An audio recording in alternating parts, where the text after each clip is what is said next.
तो यहाँ पर हम लोग अगले प्रश्न की ओर बढ़ते हैं और अगला जो प्रश्न है यहाँ पर जैसा कि तुमको दिख रहा है 1/4 पर पावर -2 -3 इंटू 8 पर पावर 2/3 गुने 4 पर पावर 0 प्लस 9/16 पर पावर -1/2 और इसके बराबर में हमको साबित करना है 16/3। कैसे करेंगे? बिल्कुल जो पीछे हमने पढ़ा है, जो भी कॉन्सेप्ट हमने पढ़ा है उसी का प्रयोग करके इस प्रश्न को हम लोग करने वाले, कुछ भी नया यहाँ पर नहीं लगने वाला है। तो सिंपली अगर इसको देखें, इसको अगर हम देखते हैं गौर से तो 1/4 दिया है। तो सबसे पहली बात देखो यहाँ से 1/4 को हम लोग लिख सकते हैं 1/2 पर पावर 2 और यहाँ पर पावर है -2। क्लियर है?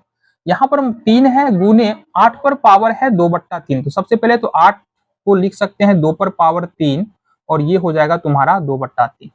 देन 4 पर पावर 0 तो इसको सीधा सीधा हम 1 कर देते हैं, क्योंकि किसी भी संख्या पर यदि पावर 0 आता है तो उसका वैल्यू 1 होता है।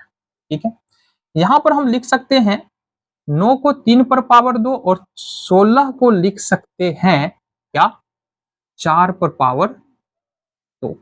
इस पर पावर आ जाएगा माइनस का 1/। क्लियर है बात?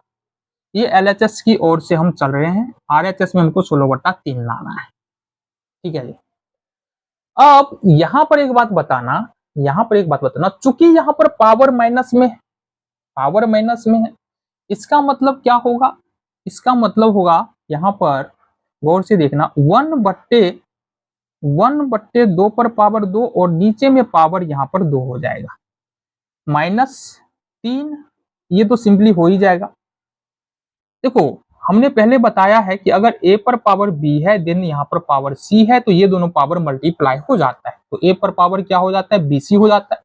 तो 2 पर पावर 3 है, फिर से पूरे पर पावर 2/3 है। इसका मतलब 2 पर पावर 3 गुने 2/3 यहाँ पर हमारे पास हो जाएगा। ये गुना में 1 आ जाएगा, प्लस प्लस प्लस। फिर से यहाँ पर देखेंगे तो माइनस में पावर है, इसका मतलब 1/में हो जाएगा 3 पर पावर 2, 4 पर पावर 2 और इसके पावर यहाँ पर 1/2 हो जाएगा। क्लियर है बात? यहाँ से आगे बढ़ते हैं तो यहाँ पर देखे, यहाँ पर अब समझो एक बात को कि अगर हमारे पास a/b है और इस पर पावर n है, इसका मतलब क्या a पर पावर भी n हो जाएगा और b पर भी पावर n हो जाएगा, या फिर और बेहतर तरीके में समझ में आएगा a/b, a पर पावर मान लो b है और ये c है और यहाँ पर पावर d है। इसका मतलब होगा कि ये इससे के साथ गुना होगा, a पर पावर bd और b पर पावर हो जाएगा cd। क्या हो जाएगा? cd। मतलब इसको इससे गुना करना है, देन नीचे वाले को भी इससे गुना करना है। तो यही काम हम करने वाले हैं। 1 पर पावर कितना भी डालेंगे कोई फर्क नहीं पड़ेगा, तो इसको तो छोड़ देंगे। बट्टे में यहाँ पर 2 पर पावर 2 है और यहाँ फिर से हमारे पास 2 आ जाएगा, माइनस है तो माइनस लिखेंगे। 3 से 3 यहाँ पर कैंसिल हो गया तो 3 गुने 2 पर पावर यहाँ पर 2 बचेगा। 1 का कोई मतलब नहीं है, अभी गुना में है तो इसलिए इसको हम छोड़ देते हैं। यहाँ पर क्या हो जाएगा? 1 में 3 पर पावर 2 है, इसको गुना कर देंगे 1/2 से, फिर 4 पर पावर 2 है, इसको भी गुना कर देंगे 1/2 से। ठीक है जी, क्लियर है बात? यहाँ से क्लियर है?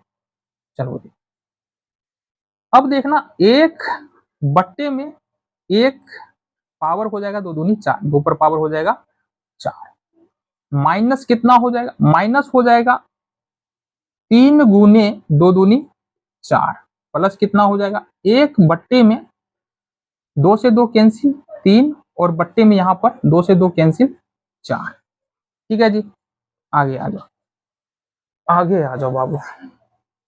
यहाँ पर देखना, गौर से देखना कि अगर हमारे पास ऐसा लिखा है कि 1 और बट्टे में यहाँ पर सपोज हमारे पास कुछ भी है b/c है, इसका मतलब क्या है कि 1 में अपन भाग दे रहे हैं b/c से, और इसको जब सॉल्व करेंगे 1 गुने b/c ऊपर चला जाएगा, b नीचे चला जाएगा, c/b हो जाएगा। कहने का मतलब 1 अगर 2/3 लिखा है, इसका मतलब 1 गुने 3/2 हमको लिखना है। ठीक है, तो इसका मतलब या सीधी बोलो कि ये 3/2 पलट जाएगा।